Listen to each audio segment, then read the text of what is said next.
ಎಲ್ರಿಗೂ ನಮಸ್ಕಾರ. ಏನೀಗ ತುಮಕೂರಲ್ಲಿ ಕರ್ನಾಟಕ ಕ್ರೀಡಾ ಒಲಿಂಪಿಕ್ಸ್ ನಡೀತಾ ಇದೆ. ಇದು ತುಂಬ ಅದ್ಧೂರಿಯಾಗಿ ತುಮಕೂರಲ್ಲಿ ಬರ್ತಾ ಇದೆ. ಇವತ್ತು ಅಮಾನಿಕೆರೆಯಲ್ಲಿ ಕಳೆದ 3 ದಿನಗಳಿಂದ ವಾಟರ್ ಸ್ಪೋರ್ಟ್ಸ್ ಗೇಮ್ ನಡೀತಾ ಇದೆ. ಕಾಯಕ್ ಮತ್ತು ಡ್ರ್ಯಾಗನ್ ಬೋಟು ಈ ಥರ ಎಲ್ಲ ಒಂದು ಆ್ಯಕ್ಟಿವಿಟೀಸ್ ತುಂಬ ಚೆನ್ನಾಗಿ ನಡೀತಾ ಇದೆ. ತುಮಕೂರಲ್ಲಿ ಇದೊಂದು ಅಕಾಡೆಮಿಯನ್ನು ಮಾಡಿದ್ರೆ ಇಲ್ಲಿ ತುಂಬ ಜನ ತುಮಕೂರಿನ ಯುವಕರಿಗೆ ಒಂದು ಸಪೋರ್ಟ್ ಆಗುತ್ತೆ, ಒಳ್ಳೆಯ ಒಂದು ಆಪರ್ಚುನಿಟಿ ಸಿಗುತ್ತೆ. ಹಾಗಾಗಿ ಮಾನ್ಯ ಉಸ್ತುವಾರಿ ಸಚಿವರು ಇದ್ರ ಬಗ್ಗೆ ಗಮನ ಹರಿಸಿ ಈ ತುಮಕೂರು ಅಮಾನಿಕೆರೆಯಲ್ಲಿ ಆ ಒಂದು ಎಲ್ರಿಗೂ ಒಂದು ಉಪಯೋಗವಾಗುವಂಥ ಇದೊಂದು ಬೋಟಿಂಗ್ ವ್ಯವಸ್ಥೆ ಏನಿದೆ, ಈಗ ನಮ್ಮ ಸ್ಪೋರ್ಟ್ಸ್ ವಾಟರ್ ಸ್ಪೋರ್ಟ್ಸ್ದು ಕಾಯಕ್ ಇರ್ಬೋದು ಮತ್ತು ಡ್ರ್ಯಾಗನ್ ದೋಣಿ ಈ ಥರದ್ದೆಲ್ಲ ಒಂದು ಸ್ಪೋರ್ಟ್ಸ್ ಆ್ಯಕ್ಟಿವಿಟಿ ಮಾಡಿದ್ರೆ ನಮ್ಮ ತುಮಕೂರಿನ ಜನಕ್ಕೆ ಬೇಗ ಹತ್ರದಲ್ಲಿ ಸಿಗುತ್ತೆ. ಮತ್ತು ನಮ್ಮ ತುಮಕೂರಿನ ಯೂತ್ಸು ಹೊರ ರಾಜ್ಯ ದೇಶಗಳಲ್ಲಿ ಹೋಗಿ ಇವು ನಮ್ಮ ತುಮಕೂರನ್ನ ಒಂದು ಹೆಸರನ್ನ ತರೋದ್ರಲ್ಲಿ ಒಂದು ಪಾತ್ರ ವಹಿಸ್ತಾರೆ. ಹಾಗಾಗಿ ನಮ್ಮ ತುಮಕೂರಿನಲ್ಲಿ ಇದೊಂದು ಅಕಾಡೆಮಿನ ಸ್ಟಾರ್ಟ್ ಮಾಡಬೇಕು ಅಂತೇಳಿ ನಾನು ಮನೆ ಈ ಒಂದು ದೊಡ್ಡ ಕೆರೆ ಮತ್ತು ಭಾಳ ಸ್ವಚ್ಛವಾಗಿರುವಂಥ ಕೆರೆ ಇದು ಅಮಾನಿ ಕೆರೆ.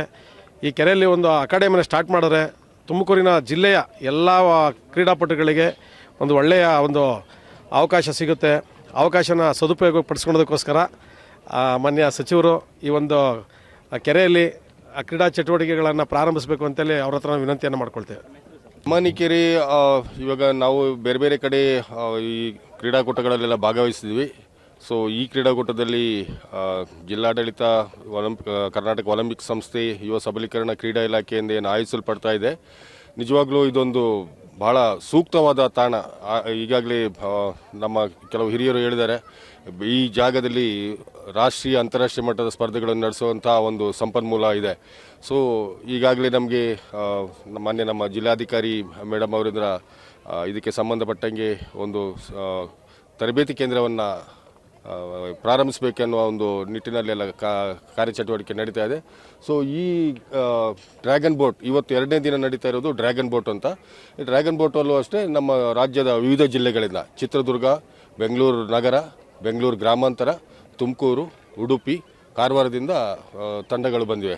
7 ತಂಡಗಳು ಬಂದಿವೆ. ಸೊ ಇದಕ್ಕಿಂತ ಜಾಸ್ತಿ ತಂಡಗಳು ಬಂದಾಗ ನಾವು ಮೊದಲೇ ಅವ್ರನ್ನ ಸೆಲೆಕ್ಷನ್ ಮಾಡಿಬಿಟ್ಟು ಅದರಲ್ಲಿ ಪ್ರಮುಖವಾಗಿರುವಂಥ ಒಂದು 7-8 ತಂಡಗಳನ್ನು ಈಗ ಪಂದ್ಯವೊಳಗೆ ಆಯ್ಕೆ ಮಾಡ್ಕೊಂಡಿರ್ತೀವಿ ಸರ್. ಇಲ್ಲಿ ಏನೇನೆಲ್ಲ ಮಾಡ್ಬೋದು ಸರ್ ತರಬೇತಿ ಕೇಂದ್ರ? ಇಲ್ಲಿ ತರಬೇತಿ ಕೇಂದ್ರ ಮಾಡಿದ್ರೆ ನೋಡಿ, ನಿನ್ನೆ ನಮಗೆ ಕಾಯಕ್ ಸ್ಪ್ರಿಂಟ್ ಅಂತ ಅದರಲ್ಲಿ 200 ಮೀಟ್ರ್ 500 ಮೀಟ್ರ್ ರೇಸ್ ನಡೀತು. ಇದು ಒಂದು ಒಲಿಂಪಿಕ್ ಕ್ರೀಡೆ. ಇಲ್ಲಿ ನಾವು ಮಾಡೋದ್ರಿಂದ ನಮ್ಮ ಯೂತ್ಸ್ಗೆ ಮಕ್ಕಳಿಗೆ ಇದ್ರ ಬಗ್ಗೆ ಒಂದು ಅರಿವು ಇರುತ್ತೆ.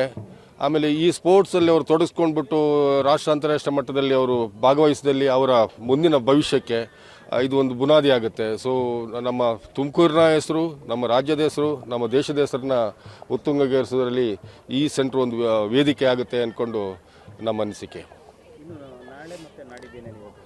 ಸೊ ಇವತ್ತು ಡ್ರ್ಯಾಗನ್ ಬೋಟ್ ಇರುತ್ತೆ, ನಾಳೆ ಕೆನೋ ಸ್ಲ್ಯಾಲಮ್, ಕಯಾಕ್ ಸ್ಲ್ಯಾಲಮ್ ಅಂತ ಇರುತ್ತೆ. ಅದು ಒಂದು ವಿಧವಾದ ಸ್ಪೋರ್ಟ್ಸ್. ಕಯಾಕಲ್ಲೇ ಅದಕ್ಕೆ ಸ್ಕರ್ಟ್ ಸ್ಪೆಡೆಕ್ ಅಂದ್ಕೊಂಡು ಬರ್ತೇವೆ, ಅದರಲ್ಲಿ ಈ ರೋಲಿಂಗ್ ಎಲ್ಲ ಇರುತ್ತೆ, ಎಸ್ಕಿಮೋ ರೋಲ್ ಅನ್ನೋದು.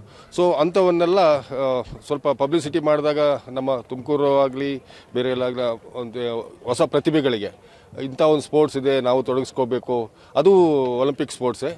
ಸೊ ಅದರಲ್ಲೂ ಇವಾಗ ನಮ್ಮ ಕರ್ನಾಟಕ ರಾಜ್ಯ ಪ್ರಬುದ್ಧಮಾನಕ್ಕೆ ಬರ್ತಾ ಇದೆ. ಯಾಕಂದರೆ ಈಗಾಗಲೇ MP ಮಧ್ಯಪ್ರದೇಶ ಅದರಲ್ಲಿ ಪಾರುಪತ್ಯ ಅಂದರೆ ಅವರೇ ಪ್ರಭುತ್ವ ಸಾಧಿಸಿದಂಗೆ ಇವಾಗ ಅದನ್ನು ನಾವು ನಿಧಾನಕ್ಕೆ ವರ್ಷ ನಾವು ಅದನ್ನು ಮುರಿತಾ ಬರ್ತಾ ಇದ್ವಿ.